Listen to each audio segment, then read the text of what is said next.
Olá, eu sou o Dr. Alex Lift, eu sou médico, e eu vim aqui conversar com você um pouco a respeito desse artigo que saiu recentemente, apontando para o menor risco de severidade da infecção quando um grupo mais vegetariano contrai o vírus SARS-CoV-2, tendo quadro de Covid-19, né? Então, esse estudo causou um alvoroço aí nas mídias sociais, como se fosse um absurdo, como se fosse impossível que, frente a esse tipo de infecção, um vegetariano pudesse ter algum grau de proteção. Esse estudo ele tem falhas, é claro que tem, ele é um estudo observacional, mas ele não está em desacordo com o que a literatura mostra frente a publicações prévias de estudos bem feitos com vegetarianos. Então, eu gostaria de entrar com você um pouco hoje em assuntos que vão além desse estudo, eu vou mostrar o estudo para você, mas eu quero antes contextualizar com publicações já prévias. Então, eu vou dividir um slide aqui com você para ficar um pouco mais fácil essa apresentação, tá? Então, vamos lá. Então, a gente vai conversar aqui. Por que a gente já esperava um estudo como esse, com esse resultado, e o que há de falhas nesse estudo e o que, de fato, a gente pode aproveitar dele. Então, a gente vai passar desde um conceito teórico inicial, né? Será que as plantas têm algum potencial antiviral? Será que tem algo que elas podem ajudar a gente frente a qualquer grau de infecção viral? Será que a alimentação vegetariana ela tem um maior poder antioxidante ou ela pode agir de alguma forma no sistema imunológico?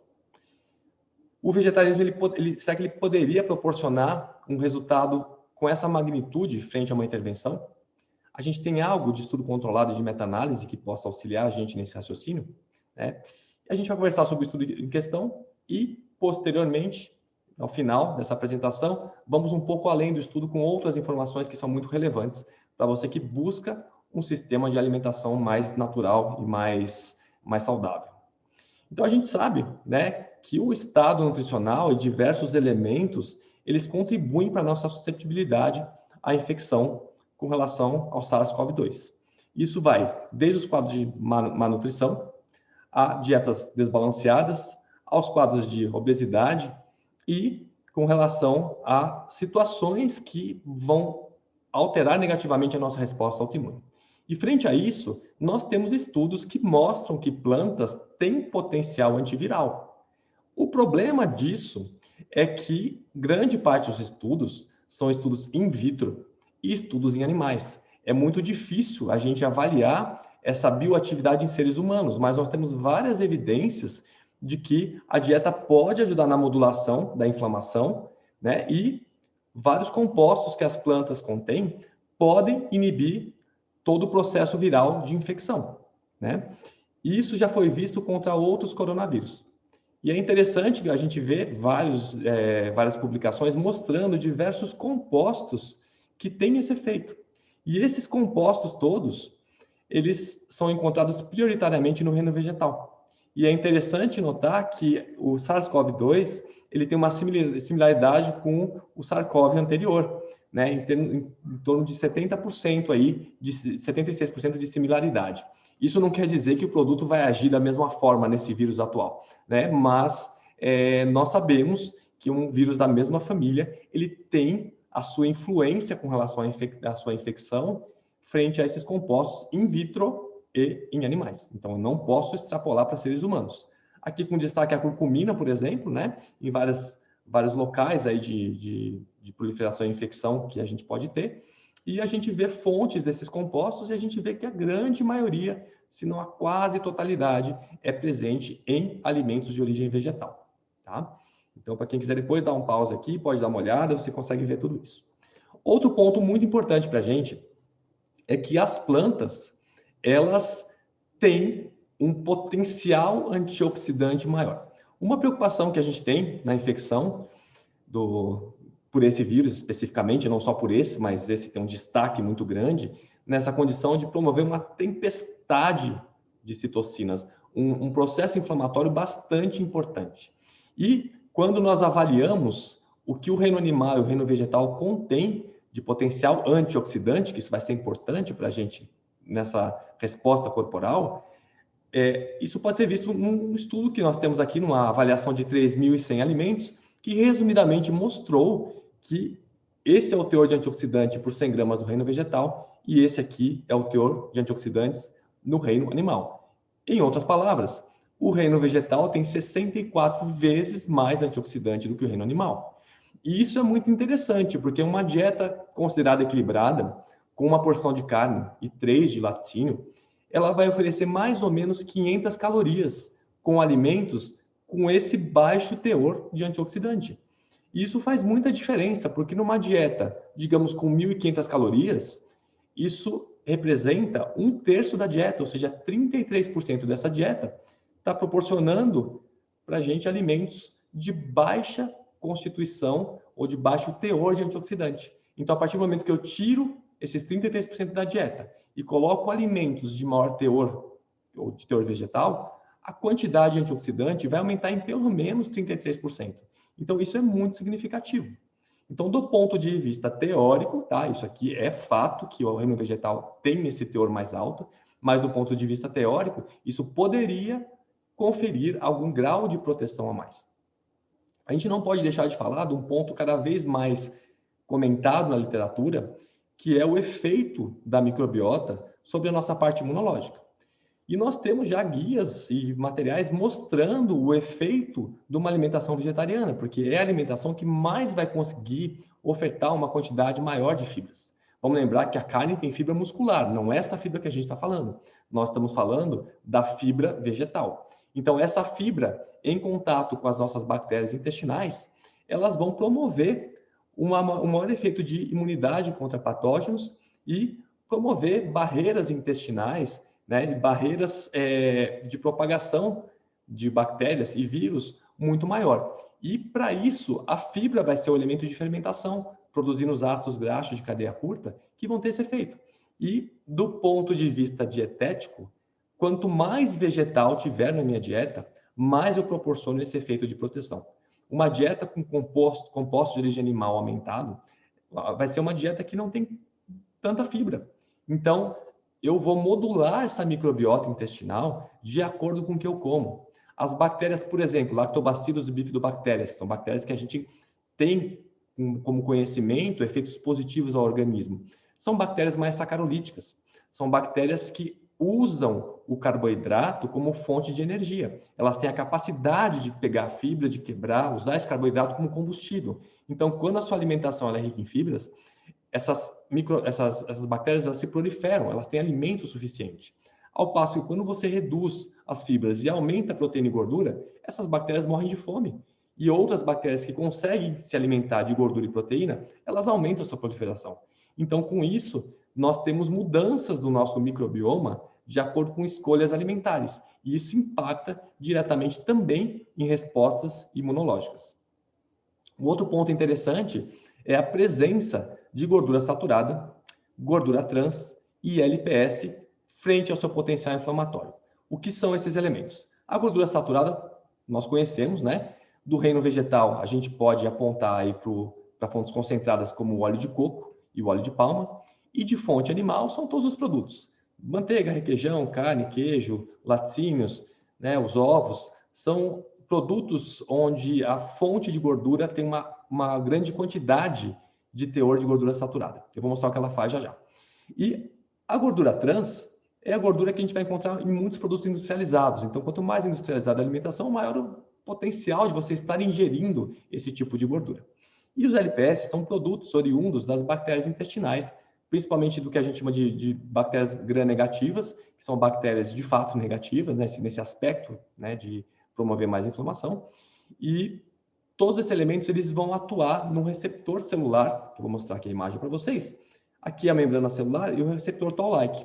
Então, gordura saturada, gordura trans, estimulando, vai culminar na produção de uma substância altamente inflamatória chamada fator de necrose tumoral, ou TNF-alfa. Né? Até o NF-kappa-beta aqui, mas o produto final é o TNF-alfa. E esse produto ele é altamente inflamatório. Então, o aumento de ingestão desses produtos leva ao aumento de uma condição mais inflamatória. Então, a partir do momento que eu faço uma alimentação mais natural, eu faço uma alimentação com mais produtos vegetais e reduzo o produto animal, eu tenho uma condição basal biológica, bioquímica, com um estado inflamatório menor, né? Então, até agora, teoria, tá? Vou mostrar daqui a pouco alguns estudos para vocês. Então, isso para a gente é um ponto de preocupação, porque veja o que acontece. A partir do momento que eu tenho uma infecção, né, por Covid-19, eu vou ter uma liberação maciça de elementos de cunho inflamatório. Então, a nossa preocupação é eu ter essa liberação enorme de uma resposta inflamatória em um organismo previamente inflamado. Então, teoricamente, se eu tenho um corpo que está numa calmaria metabólica, ele está tranquilo, quando eu tenho um quadro de inflamação, eu estou mais preparado para lidar com ela. Não é à toa que é uma grande preocupação quando nós temos uma infecção no indivíduo obeso, diabético, ou com algumas comorbidades, porque são situações que muitas vezes o indivíduo já tem uma debilidade nessa sua questão inflamatória e oxidativa. Bom, aí vem a pergunta, né? Será que uma alimentação vegetariana tem um maior poder antioxidante ou alguma ação no sistema imunológico? Então, a ação direta no sistema imunológico, para a gente, é uma dificuldade de encontrar estudos. O que nós temos são estudos que mostram o efeito antioxidante da dieta. Então, para exemplificar, eu trouxe uma revisão sistemática e meta-análise, que no âmbito científico é considerado muitas vezes um dos estudos de mais alta evidência. E eu vou tender a dizer que dentro do vegetarianismo talvez não seja o estudo de maior evidência. Por quê? Porque esses estudos, eles são feitos, uma meta-análise de revisão sistemática, eu vou fazer uma reunião dos estudos já existentes. É como se fosse a análise das análises. Então, nessa condição, se a análise inicial não foi bem feita, ou não foi feita com o máximo de critério, eu vou ter um resultado final também que não corresponde ao que de fato acontece. E nesse âmbito da alimentação como um todo, e principalmente na alimentação vegetariana, às vezes nós temos estudos de base que são usados que não são tão bons, tá? Mas tem aspectos muito interessantes para a gente olhar aqui. Então, veja, essa meta-análise, ela reuniu 30 estudos observacionais, transversais, caso controle, né, de corte, prospectiva e retrospectiva, e 10 estudos de intervenção, que a gente tende a gostar um pouco mais da intervenção, porque a gente está vendo as variáveis mudando ali de acordo com o que a gente está fazendo. O que esse estudo achou, resumidamente?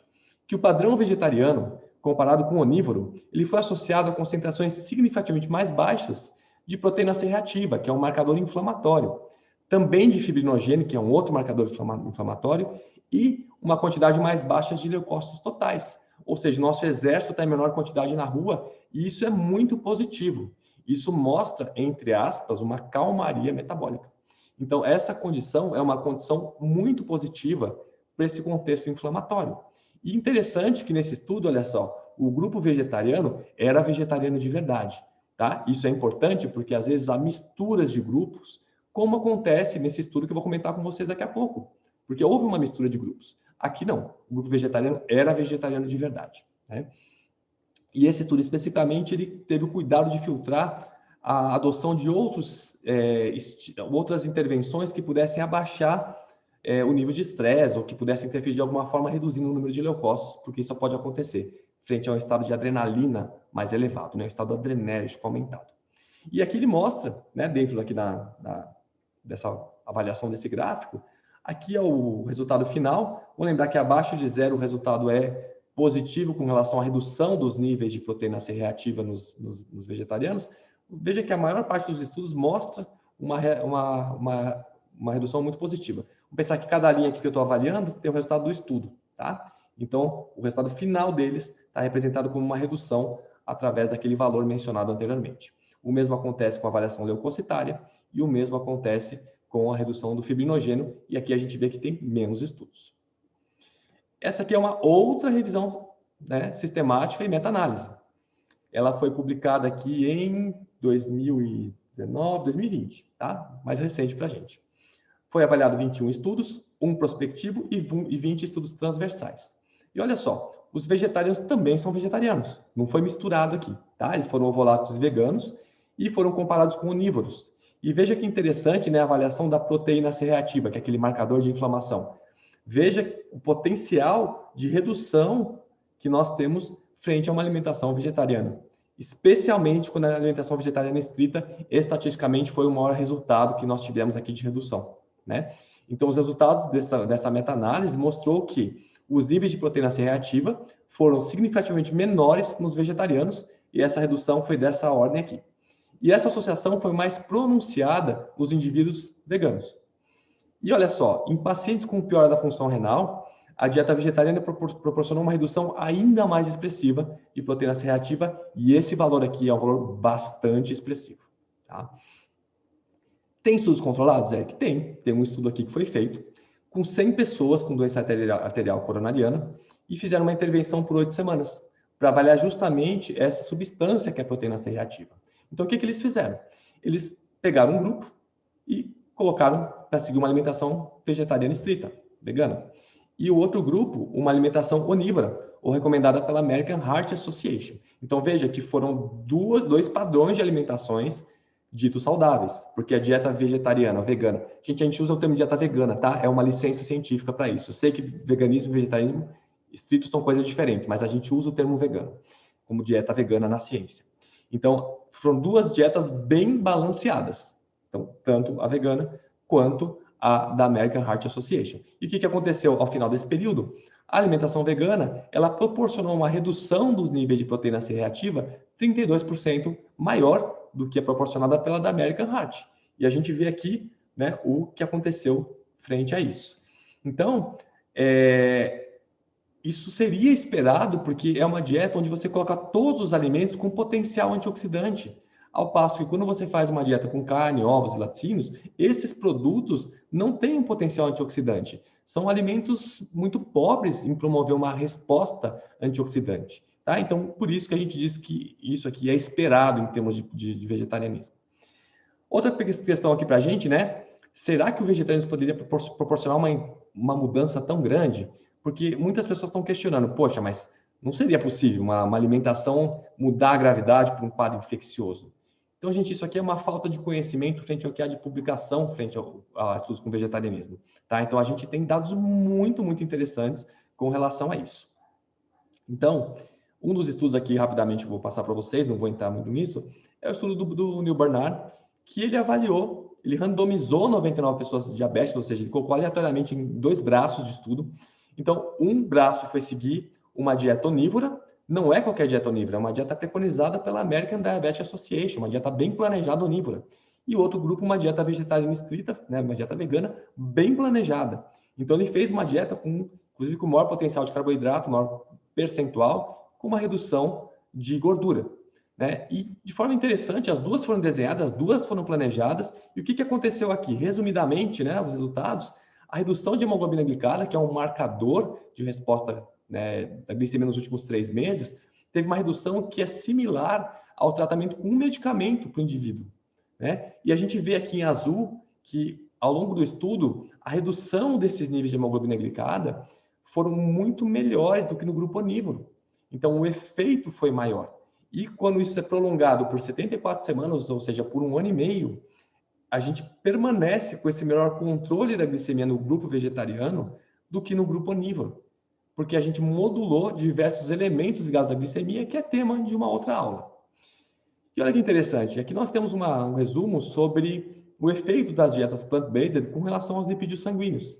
De forma geral, a gente tem um resultado que as dietas vegetarianas, né, principalmente as plant-based, as vegetarianas mais estritas, elas têm um potencial de redução dos níveis de colesterol em 35% até 40%. Né? E olha que interessante, esse estudo, ele avaliou 27 estudos, sendo 13 estudos observacionais, tá? E 14 estudos controlados e randomizados. E olha que interessante, aqui são os estudos observacionais, que o pessoal não gosta muito, claro, ele tem uma série de limitações. Eu estou olhando para um grupo, eu não posso dizer que aquilo que ele faz é o que está determinando esse resultado final. Então, eu estou observando. Ele não vai me dar grande efeito aqui para eu afirmar uma coisa. Mas veja só, aqui é o nível inicial e veja que aqui em vermelho está os níveis de LDL colesterol, que é o que a gente procura reduzir. Esse aqui é um estudo, esse aqui é outro estudo, esse é outro. Veja como reduz aqui, ó, de 0 até 40%, aqui 60%. Um estudo mostra que reduz o LDL colesterol, o outro também, o outro também, o outro também. Opa, essa observação está ficando interessante, porque olha só, eu tenho 15 estudos em todos eles, 100% deles, houve uma redução dos níveis de LDL e colesterol. Ou seja, alguma coisa tem aqui. Está acontecendo alguma coisa que esse perfil dietético promove esse tipo de alteração. Ele ainda não me dá a resposta, mas ele diz que tem uma associação importante. E daí, quando a gente olha os estudos controlados e randomizados, onde se faz essas intervenções, a gente vê que, de fato, isso muda. Olha que interessante. Essa redução de LDL, em cada estudo, nesse aqui são os pacientes sem dislipidemia. Então, a redução aí vai até 20%, 10%, né? Mas olha o que acontece quando o paciente ele tem dislipidemia. A redução é maior ainda, tá? Então, nesse contexto geral, a gente vê o efeito de uma intervenção, né? E aí a gente tem dados que mostram um potencial redutor de colesterol similar ao uso de um remédio para a redução do colesterol numa dieta onde se retira carne, ovos e laticínios. E a gente vê de forma prática, dá muito mais redução nos níveis de colesterol, LDL, quando a pessoa tira laticínios do que quando ela tira carne. Tá? Isso é clássico nos estudos com vegetarianismo e é o que a gente vê em consultório para quem faz o consultório e trabalha com essa abordagem. Tá? Tanto estudo mostrando que nós temos aí uma revisão sistemática e meta-análise de estudos controlados, mostrando, né, que a alimentação vegetariana ela é um método não medicamentoso eficaz para reduzir os níveis de colesterol. De forma muito interessante, essa intervenção é uma das mais fantásticas que a gente tem na literatura científica, no meu ponto de vista. Tá? O que aconteceu? Esse estudo foi feito por Dean Ornish, que ele é norte-americano, ele é um cardiologista, e ele recrutou 58 pacientes com doença cardiovascular moderada severa e randomizou, quer dizer, jogou cada um para um braço do estudo aleatoriamente, e ele acompanhou esses pacientes por 5 anos e olha só que coisa, sem uso de medicamentos para redução do colesterol. Eu vou mostrar um outro estudo dele que os pacientes recusaram a fazer alguns tratamentos convencionais e caíram no protocolo que ele fez para ver o que acontecia. Então, isso aqui é um dado muito inédito, porque eu estou vendo o efeito da alimentação sem uso de remédio para baixar o colesterol. Então, o que ele fez? Metade desse grupo foi seguir uma dieta onívora, uma dieta preconizada pela American Heart Association. E o outro grupo, uma dieta plant-based, com até 10% de gordura e com carboidrato complexo, alimento integral, com atividade física e os demais elementos de controle de vida e de estresse que também são recomendados pelas entidades que trabalham com parte cardiovascular. O que aconteceu? Essa dieta com 10% de gordura é interessante quando a gente olha, porque ele previamente fez uma publicação com 1 ano de segmento. E esse estudo que eu estou mostrando para vocês é depois de acompanhar por 5 anos. Tá? Então, eu trouxe esse segundo porque ele mostra isso com mais efetividade, o que aconteceu ao longo de 5 anos. E esse perfil dietético, veja só, é um perfil low fat, ele é baixo em gordura, né?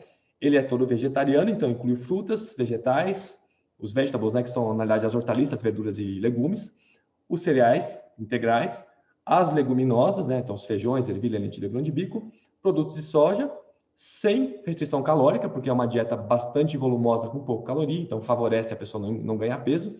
E olha só, não tinha produtos animais, exceto se a pessoa fosse utilizar aqui clara de ovo, ela poderia usar ou até um copo de leite magro ou iogurte. O que acontece? Fala, poxa, mas é plant-based? Não, por definição, a definição técnica que nós, inclusive, utilizamos na União Vegetariana Internacional, a dieta plant-based é vegetariana estrita, não entra nada de produto animal. Mas no contexto científico, existe uma licença para que se use em determinados momentos apenas em termos de comparação, porque imagina, você pega indivíduos aqui que são onívoros e da noite para o dia eles fazem uma dieta vegetariana estrita. Então, há momentos onde esses indivíduos eles podem se sentir um pouco desconfortáveis com essa mudança alimentar e eles acabam tendo digamos, um aval de usar pequenas quantidades para que eles possam, de alguma forma, tolerar melhor até se acostumarem com essa dieta, né? Então, veja que interessante aqui. Isso aqui é o resultado da estenose que havia nos vasos sanguíneos. Então, existia uma obstrução, né, de placa de gordura.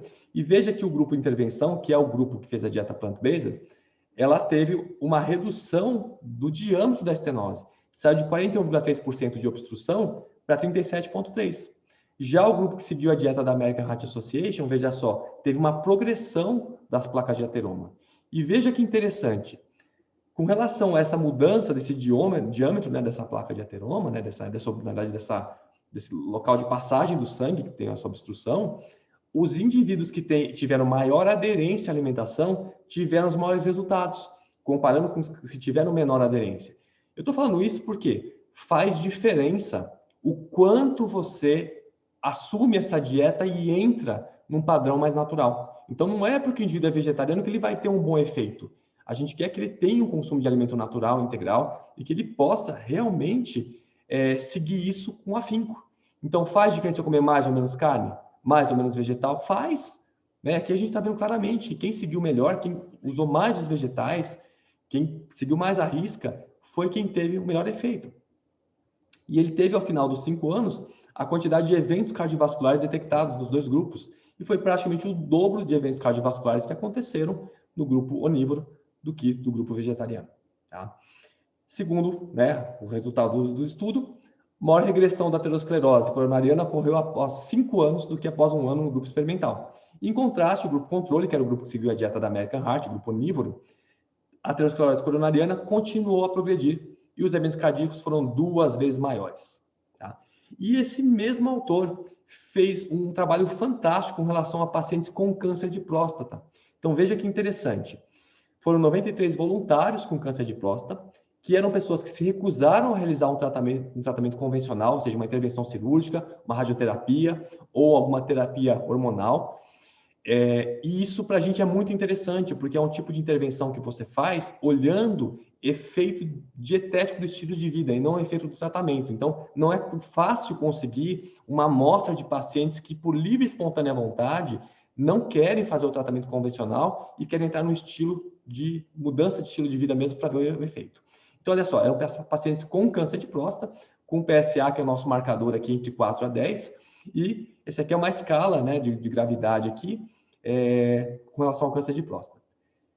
Metade foi para o grupo controle, para seguir uma dieta onívora orientada pelos profissionais de saúde, que acompanhavam os indivíduos, e 49 para seguir uma dieta plant-based naquele estilo que eu mostrei que ele fez para a doença cardiovascular. E veja que interessante aqui as mudanças nos níveis de PSA. Aqui está o grupo vegano, como abaixou o nível de PSA, e no grupo onívoro, como continua a progredir o nível de PSA. Aqui são as linhagens de células tumorais. Olha a redução que aconteceu no grupo vegano, de proliferação dessas células, né, de crescimento celular, comparando com o grupo onívoro. Então, o efeito é muito impactante dessa abordagem. E olha só, quanto maior a adesão da dieta, maior foi o efeito. Então, não só a gente teve um efeito fantástico com relação a essa intervenção plant-based, quanto a gente vê que quanto mais a sério a pessoa leva essas modificações, maior o efeito dela. Tá? Então, o resumo desse estudo, né, diz que o seguinte: do grupo experimental, que foi o grupo vegano, nenhum dos pacientes foi submetido a tratamento porque não houve aumento de PSA e nem progressão da doença, avaliação da ressonância nuclear magnética. Mas isso ocorreu em 6 pacientes do grupo com a dieta onívora, grupo controle. E de forma significativa, os níveis de PSA reduziram 4% no grupo de intervenção e aumentaram 6% no grupo controle, que é o grupo onívoro.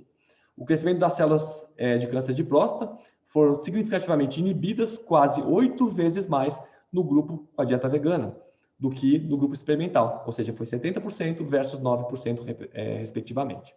Então, como as mudanças nos níveis de PSA e no crescimento dessas linhagens de células reduziu significativamente no grupo controle, que é o grupo vegano, os autores concluíram que o estilo de vida proposto, que inclui alimentação plant-based, pode afetar a progressão do câncer de baixo grau em homens. Então, isso é um resultado bastante interessante.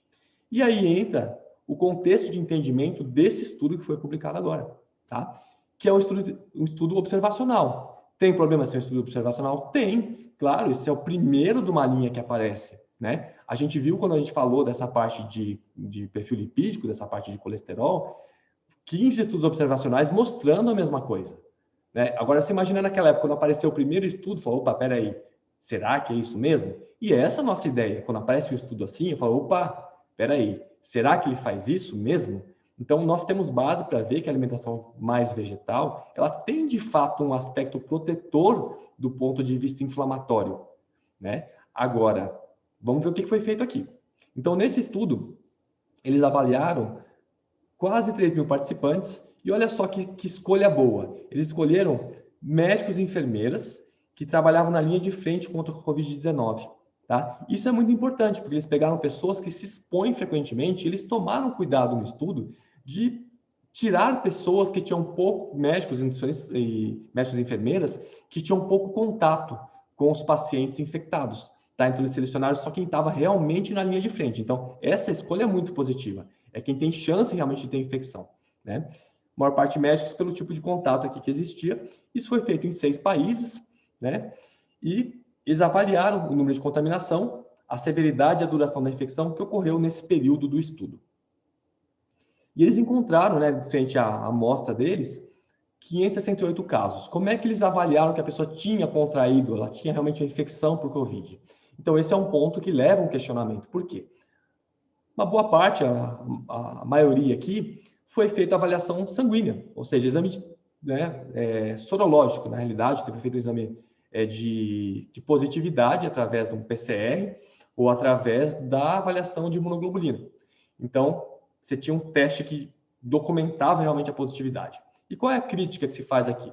É que os outros casos, eles foram avaliados frente a sintomas, que são sintomas característicos de COVID, né? Mas não são exclusivos de COVID, mas que não estão fora do contexto que os autores poderiam utilizar, tá? Porque eram indivíduos que muitas vezes não tinham acesso ao teste nos países que eles estavam e os anticorpos negativos não indicam necessariamente a ausência, né, do quadro de COVID-19. Então, por isso eles optaram em incluir esses indivíduos com anosmia, com alteração, que são de fato características. Mas esse é um ponto que leva muitos pesquisadores a ficar com o pé atrás, porque não tinha uma documentação. Mas a avaliação não está totalmente errada. O que eles escolheram de critério é um critério que, de certa forma, é válido, né? Bom, e eles avaliaram com relação à severidade desses sintomas. Então, existia um grau para os indivíduos dizendo quanto eles estavam quanto eles tiveram de sensações, para ver se o sintoma era mais leve, se era moderado ou se era severo. E o tempo que essas pessoas tinham de sintoma, mais de 14 dias, menos de 14 dias, então essa foi o tempo que eles colocaram de limite. E aí o que acontece? Que isso é um ponto aqui interessante, que leva muitas pessoas a se preocuparem com essa avaliação, que é como foi visto o tipo de dieta que essas pessoas seguiam. Então, foi um perfil auto-reportado, ou seja, as pessoas diziam o que elas faziam de alimentação frente a 11 escolhas, ou seja, de alimentação integral, ou alimentação plant-based, ou uma alimentação cetogênica, ou uma alimentação low carb. Então, o indivíduo ele tinha essa informação a passar para os pesquisadores frente ao tipo de dieta que ele seguiu. Só que, além disso, os pesquisadores também avaliaram, por meio de questionário de frequência alimentar, como é que era a alimentação desses indivíduos. Então, qual que é o ponto aqui que pode haver um questionamento frente a isso? É como você reporta a alimentação que você faz e como você confere se essa alimentação é isso mesmo. E isso é um problema grande na nutrição como um todo. Qual que seria a melhor forma para eu ter certeza do que a pessoa come? A melhor forma, padrão ouro para a gente, de avaliação nutricional nesse contexto, é eu oferecer a dieta pronta que eu calculei para esse indivíduo. Esse é o padrão ouro. Né? Aí sim, eu posso ter certeza que ele come aquilo, quer dizer, eu vou oferecer para ele e vou conferir se ele comeu. Então, essa seria uma forma da gente realmente ter certeza. Dá para fazer isso? Não dá, né? Outro método muito, muito bom de avaliar o que a pessoa come, chama-se método de duplicata. Ou seja, você faz um prato, né, que você come, e você faz um outro prato igualzinho e põe na geladeira. Você come um, obviamente, né, e põe outro na geladeira. E daí o pesquisador vai, pega esse prato que você colocou na geladeira, leva para o seu centro de pesquisa e vai ver quanto você comeu e calcular tudo. Nossa, perfeito, né? Muito legal, tem uma precisão muito grande. Dá para fazer isso? 6 países, no meio de uma pandemia, não dá para fazer isso. Não tinha como fazer. Então, o que eles fizeram foi o melhor que pôde ser feito nesse momento. Então, através desse questionário que eles fizeram online, a pessoa ela marcava todos os elementos que ele comia e é um questionário validado, não era qualquer questionário. Tinha uma validação nesse questionário. Essa parte de avaliação nutricional é muito complexa na nutrição. As nutricionistas elas penam com o paciente no consultório, porque elas vão sentar com o paciente e falar assim, olha, me conta o que você costuma comer. Gente, tem gente que não lembra, tem gente que não fala o que de fato come. É uma área muito difícil mesmo. Né? O que a gente espera frente a um perfil desse, frente a profissionais de saúde que estão ali fazendo um questionário, ou que se propuseram a fazer um estudo, que tem o máximo de honestidade frente ao que coloca. Mas, de fato, ter uma ideia 100% não dá para ter. Né? E muitos estudos que a gente vai ver publicado na parte de nutrição, isso é um ponto de dificuldade técnica grande. tá? Então, isso não foi só um problema nesse estudo, é em grande parte dos estudos que a gente tem, tá? Mas, de certa forma, os autores foram muito honestos em colocar tudo que há de dificuldade. O método escolhido por eles, eu posso dizer que foi o melhor método possível nesse momento, e não é um método ruim, tá? É por meio de questionário validado. E daí o que acontece? Eles foram dividir os grupos. E esse é um ponto que muitas pessoas têm questionado. Poxa, mas vai dividir, vai misturar um vegetariano com quem não é vegetariano? Veja, do ponto de vista de divisões para fazer análises do ponto de vista estatístico, isso é bastante comum. Muitas vezes é o próprio estatístico que fala com o pesquisador que vai ser necessário agrupar os indivíduos para que possa ter um N, um número de participantes suficientes para conseguir fazer essa análise. Então, nesse contexto, eles fizeram uma divisão muito justa, porque foi baseado na qualidade alimentar. Então, veja só, o grupo que eles chamaram de plant-based juntava as pessoas que tinham uma alimentação mais natural e integral. Juntou o grupo que é classicamente plant-based, que é vegetariano estrito, com uma dieta mais natural e integral. Juntou vegetarianos, ovo-lacto-vegetarianos. Só que o que acontece? Ficou um grupo que é o do meio do caminho, que é o grupo que comia peixe, né? Que é o peixetariano, como o pessoal fala, o pesco-vegetariano. E esse grupo aqui foi difícil de separar porque houveram poucos casos de infecção. Então, o que eles fizeram? Eles fizeram um terceiro grupo que era a soma do plant-based com o indivíduo que comia peixe, tá? Tá errado fazer isso? Não tá errado. Grande parte da literatura científica faz isso. Muitos estudos com vegetarianos tendem a agrupar isso para fins estatísticos. Então, para segurança de que isso se assemelha muito mais a um perfil vegetariano, muitos estudos fazem essa validação por meio dos questionários e por computar os nutrientes, e você vê que o que um grupo que come peixe ingere, geralmente é muito mais próximo dos nutrientes do vegetariano do que do grupo onívoro, tá? Então, por isso, ele acaba muitas vezes entrando nesse grupo. Isso é uma licença científica. Eu sei que para quem é vegetariano por questões éticas, talvez fique indignado como é que alguém pode dividir isso, né? Dessa forma. Mas isso é o que de fato acontece na literatura e isso não está errado, não tem nenhum problema, tá? Então, é uma limitação do método. Quanto mais a gente tiver pessoas que conseguem seguir um perfil plant-based, e mais pessoas de cada grupo, vai ser possível dividir esses grupos. Mas no momento não dá, né? Nesse estudo não tinha como ser feito isso. E o outro grupo, né, que seguiu uma dieta low carb e high protein, né? Baixo em carboidrato e alta em proteína. Então, o que ele encontrou aqui? Ele avaliou as comorbidades, né? Porque a gente sabe que se eu misturar um grupo que tinha mais diabetes, mais hipertenso com outro grupo que não tem, vai dar uma bagunça mesmo, né? Então, ele filtrou isso, avaliou o índice de massa corporal para colocar pessoas com pesos similares, né? E ele fez a associação entre essa dieta autorreportada e a severidade da infecção. E ele também avaliou com relação aos diferentes tipos de dieta, a infecção e a severidade e a sua duração. Então, o que acontece? Aqui ele viu que com relação aos casos que tinham sintomas mais leves e sintomas moderados a severos, a gente vê que o perfil plant-based, comparado com o outro que teve mais, que é o de baixo teor de carboidrato na dieta e alto em proteínas, você vê que a redução foi muito significativa aqui, tanto de sintomas mais leves, quanto de sintomas mais moderados a severos. E daí essa tabela que o pessoal está falando, meu Deus, como assim? O grupo vegetariano come carne. Eles juntaram esses grupos, tá? Porque eles tinham perfis diferentes, né? Então, foi necessário para fazer a avaliação. Mas tem um dado importante, se você computar o que acontece de perfil de consumo de vegetais e consumo de produtos animais, a gente vai observar que houve no grupo que seguiu esse perfil, que eles chamaram de plant-based, um menor consumo de carne, de quase a metade da quantidade, e um maior consumo de vegetais. Tá? Então, esse é o ponto forte de análise. Tá? Então, o que ele encontrou? Nesse grupo plant-based, a redução de ter algum sintoma moderado a severo de COVID foi 73% mais baixa, né? Tinha uma chance 73% menor. O outro grupo aqui, 59%, e o grupo que seguia a dieta baixa em carboidrato, alta em proteína, tinha um risco de 3 a 4 vezes maior de ter sintomas moderados a graves. Tá? Então, foram dados muito impactantes que a gente encontrou. Não houve diferença com relação ao contágio, todo mundo contaminava, não tinha diferença de ser vegetariano ou não ser, né? E o tempo de duração da doença era a mesma, ou seja, contraiu a doença, todo mundo acaba tendo ter uma duração da doença de forma similar, tá? O que acontece aqui? Tem críticas a esses dados? É claro que tem. É um estudo observacional, mas ele mostra algo que a literatura vem mostrando várias vezes para a gente em vários estudos. Quanto maior o meu consumo de vegetal e menor o consumo de produtos animais, melhor esse quadro inflamatório que eu tenho. Então, tecnicamente, o estudo tende a me mostrar uma tendência de entendimento de que nós temos menos risco de severidade, né? Não só doença infecciosa, mas como também um risco menor de doenças crônicas, não transmissíveis, nesse caso, né? Um risco menor de gravidade frente à infecção, quando eu adoto um perfil mais vegetal e menos animal. É isso que ele está mostrando para a gente. Agora, veja que interessante.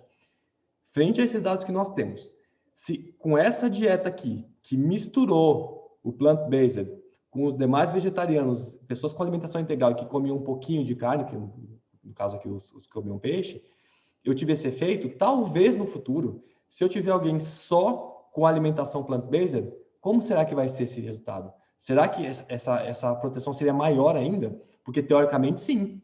Talvez o resultado seja até mais promissor, mas não tem como falar isso. Esse resultado de estudo, esse tipo de análise não me permite falar sobre isso, né? Então, a gente vai ter que esperar mais estudos, mas o direcionamento desse estudo é comer mais vegetais e reduzir proteína animal, isso tem um efeito positivo para a saúde, tá? Como é que eu poderia fazer um desenho perfeito para esse estudo? Olha só, a gente poderia fazer o seguinte, a gente vai oferecer a dieta diretamente para os participantes, então a gente promove todas as refeições e entrega para eles, né? A gente vai conferir se eles comeram, né? E se não comeram nada além disso. Dá para fazer isso? Não dá, né? Mas seria o ideal. Outra forma, aí seria perfeito para saber, para tirar a conclusão. A gente faz essa dieta aqui por 6 meses a 1 ano para esses indivíduos, acompanhando direitinho, que é um tempo bom, 6 meses pelo menos de intervenção dietética, a gente começa a ver bons resultados aqui. Daí a gente vai pegar e vai inocular o SARS-CoV-2 nos seres humanos que seguem diferentes dietas, ou seja, você faz um swab, põe um cotonete no nariz de quem está infectado e vai lá e passa para os outros, você contamina, né? Então a gente vai ver quantos indivíduos, seres humanos morreram por conta disso e quantos sobreviveram e que manifestações tiveram. Então, imagina, você vai separar um grupo plant-based, um grupo onívoro low carb, um grupo onívoro que não é low carb, e você vai contaminar essas pessoas e ver quem morre ou quem com a gravidade dos sintomas. Gente, ninguém vai fazer isso. Não tem como fazer um perfil de estudo desse jeito. Eu até imagino que você possa até imaginar que algum pesquisador tenha tido essa ideia, né? A gente pode ter essa ideia, mas ninguém vai executar isso. Nenhum comitê de ética de pesquisa permitiria uma coisa dessa, e eu imagino que não teria nenhum candidato para se submeter a esse tipo de abordagem. Tá? Então, esse estudo, ele fez o melhor que ele pôde. E o direcionamento é, coma mais vegetais e reduza o consumo de produtos animais. E aí tem um ponto importante que eu queria finalizar essa conversa com vocês. Na sala até já ficou escura, né? Eu vou deixar sem a luz acesa mesmo para a gente manter aqui do jeito que está. Isso é um ponto que eu acho muito, muito importante, que nós médicos, principalmente, nós estamos deixando de alertar a população sobre um aspecto importante. Durante a pandemia, né, que ela foi instituída realmente, foi na verdade, alertado como um fator de pandemia estabelecido em março de 2020. Olha o que aconteceu de lá para cá. Fevereiro de 2020, um pouco antes da pandemia, né? Surto de gripe aviária, né? Faz o governo chinês abater quase 18 mil animais. Qual é o vírus que apareceu? H5N1, tá? A gente conhece o H1N1, né? Ele é bem famoso entre nós, mas veja que nós temos um outro tipo de vírus aqui, da mesma linhagem, né? Outra cepa, H5N1. O que o pessoal faz quando acontece isso? Queima os animais correndo para não passar para seres humanos ou para não passar para outras aves, porque a preocupação do produtor é lucro, é perder dinheiro porque as aves acabam morrendo, né? Então, surgiu um novo vírus aqui. Dezembro de 2020, Japão confirma o 26º caso de gripe aviária. Então, mais de 90 mil aves serão abatidas. Qual é o vírus? H5N1, tá? O anterior, ó, H5N1, aqui em fevereiro, e o mesmo vírus aqui, ó, em dezembro, causando estrago ali no Japão. Março de 2021, vírus de gripe suína reaparece e volta a assustar a Ásia. Olha como os animais são criados. não seria muito difícil esperar que um novo vírus aparecesse a qualquer momento, né? 16 de março de 2020, Filipinas registram casos de H5N6, é diferente dos outros vírus, tá? H5N6 eu não falei para vocês anteriormente, né? Então, gripe aviária altamente infecciosa. Aqui, codornas estão sendo sacrificadas antes que o vírus se espalhe, né? A doença pode infectar seres humanos. Março de 2020, H5N8. Alemanha e Filipinas registram novos casos de gripe aviária. Março de 2020, onde a gente encontra vários vírus circulando aqui. Taiwan, né, olha, em 5 focos recentes encadeados por 3 subtipos diferentes. Filipinas, Índia, Bulgária, em menos de 30 dias, 6 focos diferentes de H5N8. Polônia, 32 surtos. Ou seja, o vírus se espalhando, H6N1. Então, a gente vê novas cepas sendo criadas. Olha só, 30 de junho de 2020, né? Pesquisadores da China descobrem uma nova gripe suína com potencial pandêmico, que foi chamado de vírus G4. Isso aqui, se alguém colocar no PubMed esse nome aqui, vai encontrar esse artigo, que é esse aqui, né? E para a gente, o porco é um dos principais animais capazes de circular ou modificar vírus humanos, de aves e dos próprios suínos, em termos de produzir uma nova pandemia, são grupos bastante problemáticos. E a peste suína, que não pega seres humanos, né, mas que causa a morte de pelo menos 20% dos animais infectados. Então, para o produtor, isso acaba sendo uma desgraça, né? Não estou falando em questões nem de contaminação para seres humanos, mas para o produtor, eles morrem de medo desse tipo de alteração por perda de lucros. 1º de junho de 2021, China relata o primeiro caso em humano de uma cepa H10N3 da gripe aviária. O que se faz nesse caso? Eles vão matar correndo os animais, incinerar para tentar não passar para seres humanos. A princípio, a variante tem baixa patogenicidade, é relativamente menos severa e tem baixo risco de se espalhar em grande escala, segundo a Comissão Nacional de Saúde. Essa é a forma com que nós abordamos a criação animal hoje. Confinamento de animal. Eu imagino que, claro, muitos profissionais de saúde podem ter observações e linhas diferentes de lidar com a alimentação, com relação a usar mais ou menos carne, ser ou não ser vegetariano, mas eu imagino que nenhum profissional da área de saúde que tem estudado microbiologia possa olhar para uma cena dessa e não ficar com receio de novas pandemias, porque é essa forma que nós temos a criação industrial de animais. Não tem como ser diferente, né? Os animais são criados nessa condição de confinamento. Veja aqui, isso aqui, criação de aves. Não dá nem para ver o chão. Então, a chance de um vírus novo surgir, ou de ter um grau enorme de contaminação aqui, é absurda. Então, nós estamos com várias células de elevado potencial de novas criações de cepas e espalhar isso de forma pandêmica novamente no mundo inteiro. E essa preocupação, ela é crescente a partir do momento que nós estamos nos preparando para 2050 lidar com a alimentação de 10 bilhões de pessoas. Então, nesse contexto, eu trouxe aqui o Eat Lancet, né, uma comissão feita aqui por 37 cientistas aí conceituados ao longo do mundo para discutir essa pergunta. Como é que a gente pode alimentar uma população futura de 10 bilhões de pessoas de forma saudável, entendendo que há um limite planetário, há um espaço para a gente poder fazer isso no planeta, né? Então, esse material, ele é o diretor dele, né, quem endossa isso aqui, é o Walter Millett.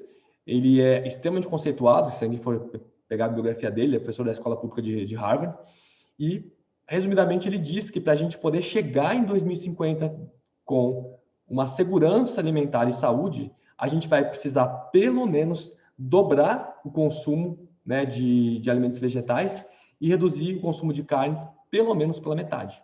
Esse material, ele coloca como perfil de alimentação que o consumo de alimentos animais deve ser nessa pequena proporção aqui. Veja que a alimentação é predominantemente vegetal, né?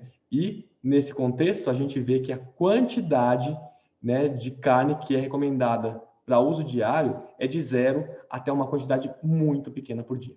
Então, nesse contexto, né, esse aqui era o último slide, eu vou até acender a luz aqui só para a gente encerrar. Opa! Então, nesse contexto, uma preocupação que nós temos é justamente isso. Nós estamos numa condição de risco de criar novas pandemias pelo perfil alimentar que a gente tem. Então, por mais que você possa ser uma pessoa que não queira ser vegetariana, a redução de carne ela entra de forma importante para a minimização de riscos. Então, o que para a gente é claro, e a literatura científica endossa isso para a gente, é que nós devemos comer mais vegetais e reduzir o consumo de produtos animais. Esse estudo em questão, ele simplesmente está endossando isso. Ele não é um estudo que a gente vai poder levar ao pé da letra, dizendo que, olha, vai ser desse jeito, toda vez que um vegetariano pegar ou for infectado por Covid-19, ele vai ter sintomas leves, né? A chance, por esse estudo, diz que é maior em quem come mais vegetais e come menos produtos de origem animal. Mais estudos são necessários para que a gente possa, de fato, afirmar isso, mas isso é a tendência que nós encontramos em todos os estudos que nós estamos vendo com relação a produtos vegetais e estado antioxidante mais protetor. Bom, gente, era isso. Desculpe o tempo longo, para você que chegou aqui até o final. Eu espero que, de alguma forma, isso seja útil para o seu conhecimento. Um abraço e até a próxima.